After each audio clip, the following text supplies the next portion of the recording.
Have you ever noticed that when you start to change, for real, the people around you begin to feel uncomfortable?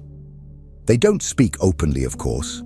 They will disguise it with jokes, with advice masked as concern, or with that awkward silence when you talk about something deeper. But deep down, what's really happening is simple. Your mental evolution threatens their comfort zone, and no one likes to be forced to confront their own complacency. Perhaps you are going through exactly this right now. You've started to think differently, act differently, maybe even question things you once accepted without a second thought. And suddenly, you began to feel alone, misunderstood, judged. What no one told you, and what Nietzsche understood better than anyone else, is that this is the price of building a strong mind. Not just any kind of strength, but a strength so intense, so real, that it makes others uncomfortable. It scares them. It exposes, without saying a word, the weakness of those who still live on autopilot. But why does this happen? Because a truly powerful mind is a threat to collective mediocrity. And Nietzsche was clear about this.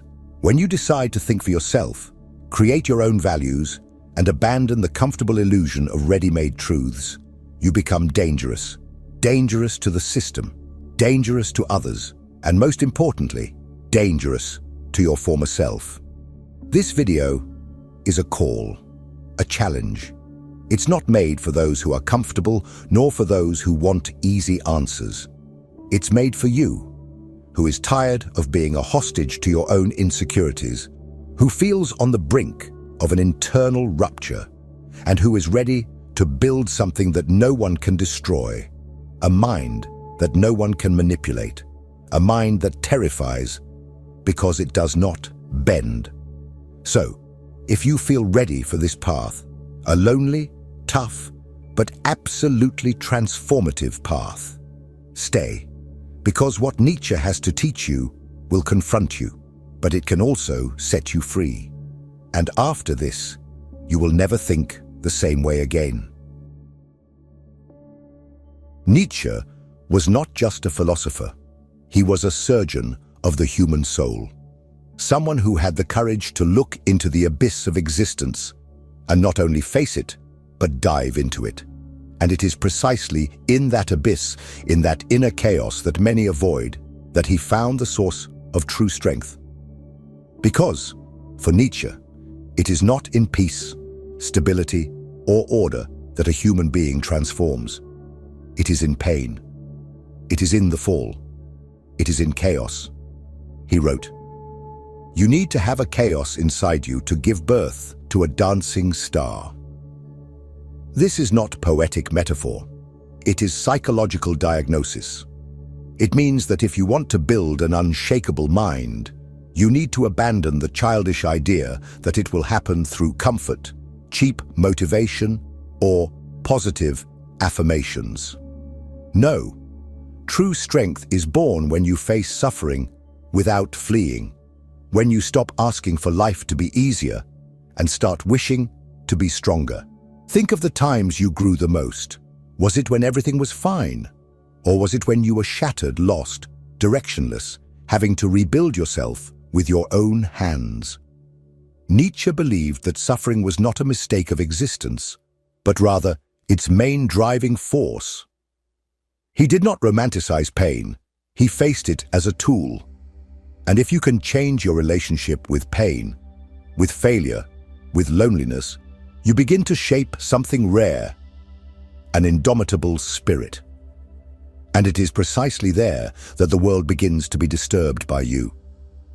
Because while most flee from chaos, you will learn to walk within it. While others beg for normality, you will create greatness. But this transformation requires a brutal break with everything you were taught about strength. Being strong is not about smiling all the time. It is not about having fake emotional control. Being strong is enduring the unbearable and coming out on the other side, even more dangerous. But Nietzsche knew that chaos by itself is not enough. You can be destroyed by it if you do not have an inner center, an anchor, And that is why, in the next part, we will talk about the most decisive moment of Nietzschean philosophy, when he kills God and places upon you the full weight of existential responsibility. Because when there is no longer a sky to look up to, it is within you that the universe needs to be born. If this content is making sense to you, click the subscribe button and subscribe to the channel. Thank you for your support. When Nietzsche declared, "God is dead," he was not celebrating. He was issuing a warning that many still do not understand today. What he killed was not a divine figure in itself.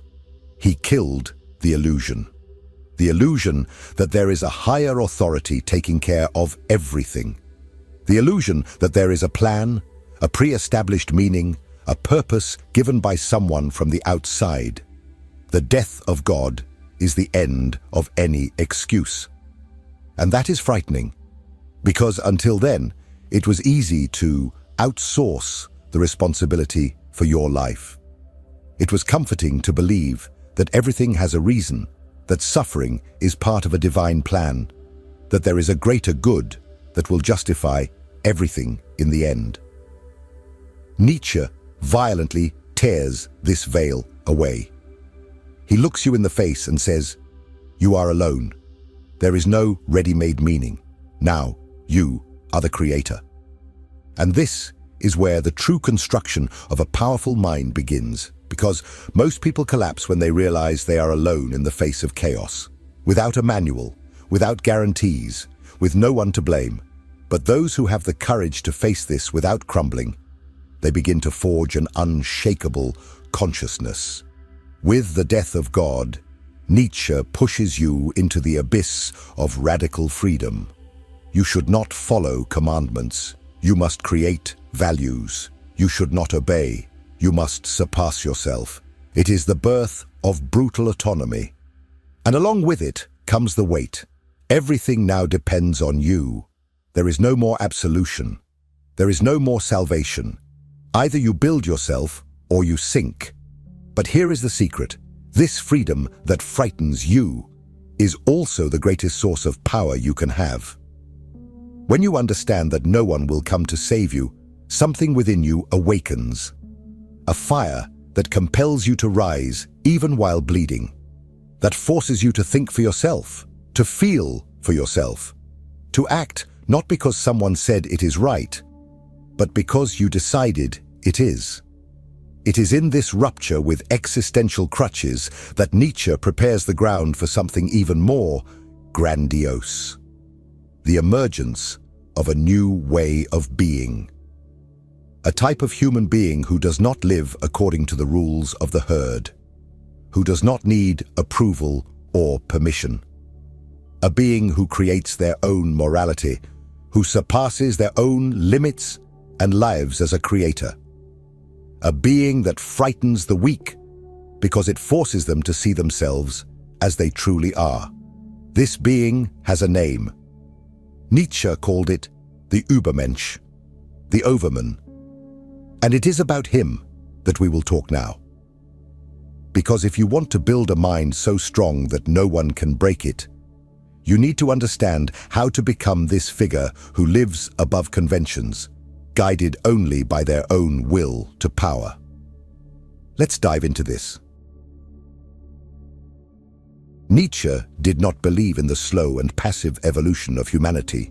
He believed in rupture, in radical transformation, in creative destruction, and that is why he conceived the idea of the Übermensch, the Overman. It is not about a superhero.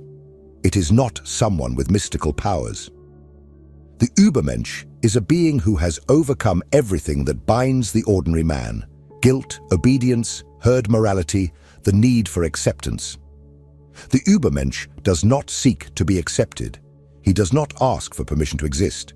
He creates his own internal laws and lives by them, even if that puts him against the entire world. And that is exactly why his mind becomes unbreakable. Because it is not built on the expectations of others. It does not need external approval to validate itself. It is self-sufficient. It feeds on its own will to power, the deep impulse to shape reality in its own image. This is the central point. The Übermensch does not adapt to the world.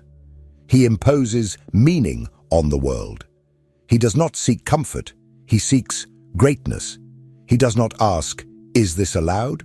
He asks, "Is this worthy of me?" And this shift in perspective changes everything. Because when you start to see yourself as a creator, not as a servant, the way you think, act, and feel transforms completely. But here lies the problem. Becoming this kind of being requires sacrifice. You will have to kill parts of yourself that still beg for approval. You will have to face the pain of not belonging. You will have to bear the weight of building your identity from scratch, without guarantees, without pats on the back, without applause from the audience. And most people cannot handle it. They give up before they start. They run back to the safety of ready-made beliefs, dogmas, and rules that someone else wrote for them. The path to the Übermensch is lonely, and Nietzsche knew this. He himself lived on the margins, misunderstood, called mad, isolated from the world he was trying to liberate. But it was in that isolation that he found his freedom. And this is what you need to understand. The stronger your mind becomes, the further you drift from the masses. The higher you rise, the more you disturb.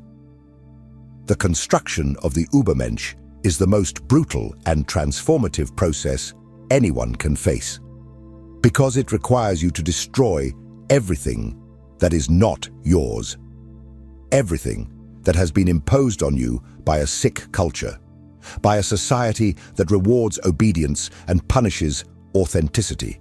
And only after destroying do you begin to build. But this construction does not happen amidst the crowd. It happens in silence, in withdrawal, in the deep solitude that separates the strong from the weak. And that is exactly why, in the next part, we will dive into the most neglected and most powerful aspect of this journey, the solitude of the strong. Because the truth is that to become unshakable, you will have to learn to walk alone. And few are ready for that, are you? If what you're hearing resonates with you, you'll find real value in my ebook, Beyond the Shadow. It breaks down Jung's core ideas and gives you tools to understand yourself more deeply. Link is in the pinned comment. If there's something that no one tells you about the path of mental strength, it's this. The stronger you become, the more lonely you feel. And it's not because you isolate yourself by choice. It's because the world starts to not know what to do with you. Nietzsche spoke clearly about this. The free spirit, the one who breaks away from common morality, who does not accept easy truths, who thinks for themselves, inevitably distances themselves from the herd.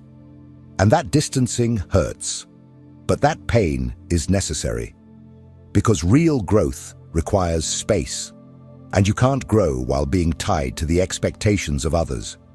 Most people live within an invisible herd where every thought is policed, every action is measured by others' reactions.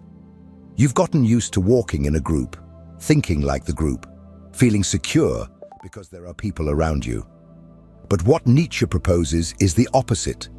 He tears you away from that comfort and throws you into the desert. In that desert, there are no applause, no praise, no guide. There's only you, your doubts, your traumas, your fears, your desire to give up. And that's where the real test begins. Because what will most people do? They will run back. They will hide again behind their masks. They will pretend they don't feel, that they don't think, that they don't see. But you, if you truly want to become someone that no one can break, will have to stay. You will have to endure the silence that reveals who you really are. Nietzsche said, "The individual must always struggle not to be overwhelmed by the tribe. If you try, you will often feel lonely and sometimes scared. But no price is too high to pay for possessing yourself. That is the essence, the possession of oneself, the rarest and most powerful achievement anyone can attain. Because when you truly possess yourself, no one else can control you.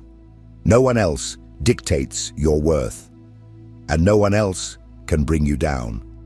But this possession comes with the weight of loneliness. You will lose people. You will be misunderstood. You will hear that you are arrogant, strange, distant. They will try to pull you back into the mold. They will call you crazy, cold, insensitive. But that is the price of not being domesticated.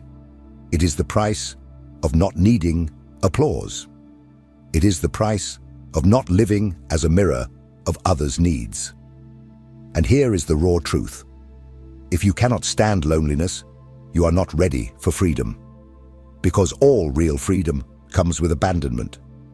Abandonment of emotional crutches, of comfortable illusions, of utilitarian friendships.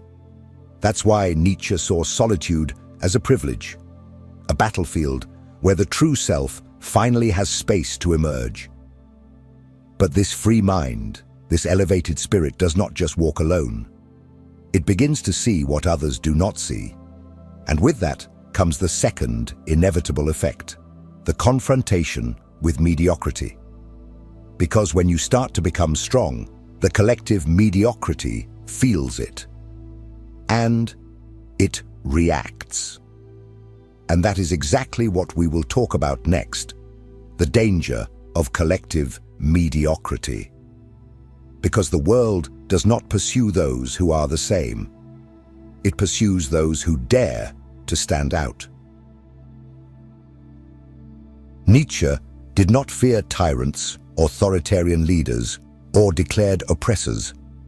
What he feared, and denounced with philosophical fury, was the subtle and corrosive power of collective mediocrity, that invisible system that keeps everyone leveled down, that punishes those who dare to think differently, that rewards obedience and disguises cowardice as virtue. True tyranny, according to Nietzsche, does not come from above. It comes from the sides. It comes from the crowd that demands you remain small so that they do not have to grow. And that is exactly what happens when you start to stand out. When your mind becomes sharper, your spirit firmer, your presence more uncomfortable.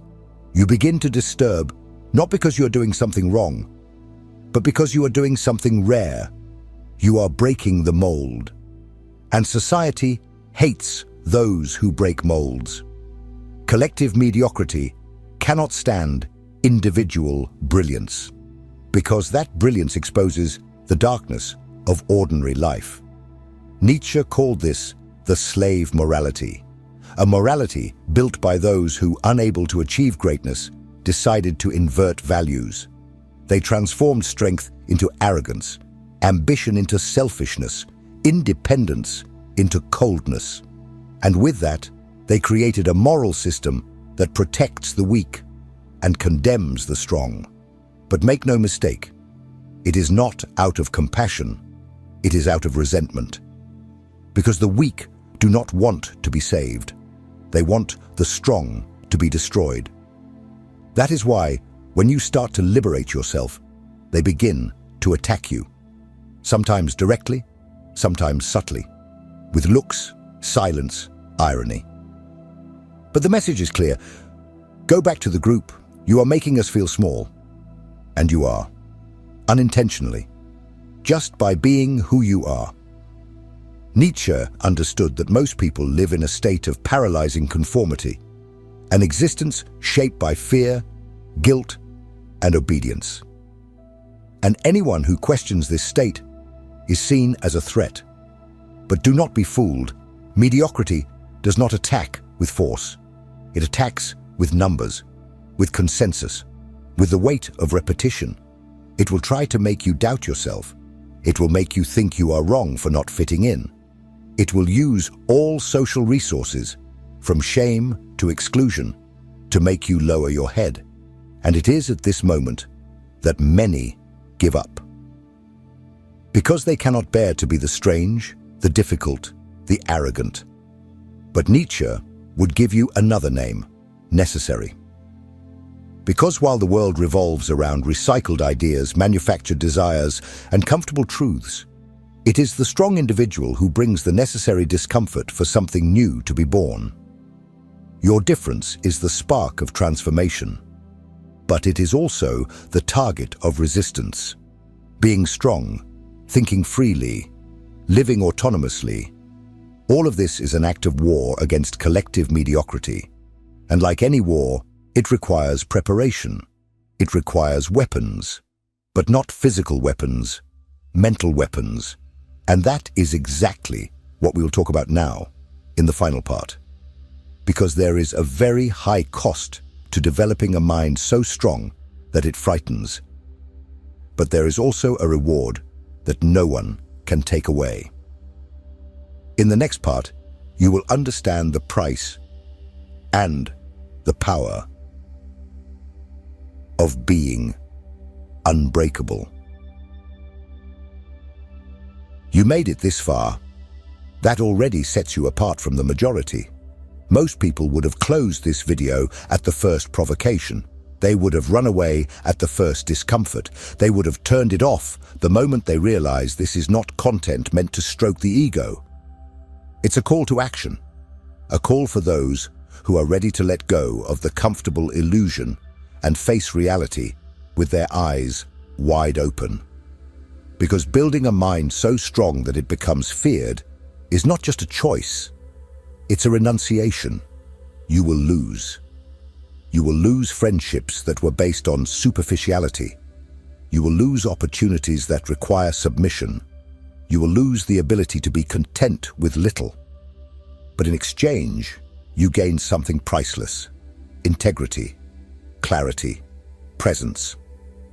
You will begin to notice that most people live in a slumber, and that your lucidity is frightening, that your firmness makes others tremble, that your absence is louder than the presence of many.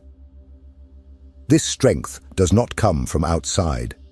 It is not taught in self-help books, nor is it earned with ready-made phrases or empty affirmations. It is dug deep within the soul, in the silence of difficult nights, in the choices that no one sees. It is the result of an internal war between who you were and who you are becoming. And this war has no end. Because the truly strong are not those who have won. They are those who continue to fight, even when they could already stop. Nietzsche did not want to create followers. He wanted to provoke internal earthquakes. He wanted you to stop crawling for approval, to stop begging for meaning, to stop seeking in ready-made systems what can only be built with blood, sweat, and awareness. He wanted you to become dangerous, not in a violent sense, but in a rare sense, so rare that your mere existence forces others to look in the mirror and confront what they are avoiding. And now, I want to invite you to do something that will solidify this process. Write in the comments a truth you are tired of hiding, an opinion you are afraid to voice, a thought that makes you feel isolated, but that represents who you truly are. This is part of the journey. Claiming your voice, showing your presence, and more than that, declaring that you will no longer bend. And if this video touched you, if something inside you was awakened, don't stop here. The next video is just as important as this one, perhaps even more so. It continues this journey. And if you've made it this far, you know you're not watching just out of curiosity. You are here because something inside you has already begun to change. So keep going. You are not alone. You are just ahead. And that, my dear, is frightening, but it is also liberating.